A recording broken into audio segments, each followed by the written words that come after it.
Alors, nous avons en perspective, en 2020, fin 2025-2026, sur 7 ans après, qui vont suivre cette période, nous avons une nouvelle phase équinoxiale. Alors, dans une phase équinoxiale, les gens sont moins conservateurs de leur passé, de leur tradition. Ils sont prêts à dépasser cela. Et donc, les résistances qu'ils avaient en phase solsticiale, qui sont liées à leurs souvenirs, à leurs références, vont s'effacer, vont s'estomper. Et là, il sera possible, en phase équinoxiale, de proposer autre chose. Proposer d'autres perspectives qui ne seront pas bloquées par le souvenir solsticial, dont j'ai parlé tout à l'heure dans une autre vidéo. Ça signifie, j'en ai dit tout à l'heure ce qu'il en était, ça signifie qu'en phase équinoxiale, on peut aller plus loin, plus haut. On peut repenser, on peut refonder les choses. Et quand on pense au projet d'Emmanuel Macron en 2016-2017, avant l'élection et après l'élection, eh bien, il y avait un projet de dépasser les clivages anciens, les clivages solsticiaux, disons-le. Et il y est parvenu. Sauf que, dès le mois de janvier 2018, une phase solsticiale est apparue.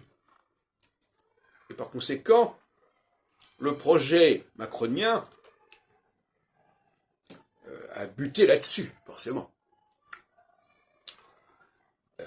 Et actuellement, on est toujours en période solsticiale. Sauf que, dans 2 ans, alors que le mandat de Macron sera toujours en vigueur, puisqu'il dure 5 ans, donc 2022-2027, eh bien, il va se retrouver dans une phase équinoxiale. Donc il va falloir qu'il se prépare à ce bouleversement, à ce changement de mentalité. C'est-à-dire que les gens, tout d'un coup, ne seront plus bloqués comme avant par des souvenirs. Par exemple, la résistance actuelle de Mélenchon, c'est une résistance de la gauche qui est tout à fait solsticiale. C'est-à-dire, voilà, il y a cette mémoire qui est là, qui est marquante, et qui résiste au processus macronien. Sauf que en 2025-26, il y aura peut-être d'autres projets équinoxiaux que celui de Macron. Hein, d'autres idéologies qui pourront se présenter et qui auront comme particularité de devoir avoir un fondement philosophique très puissant.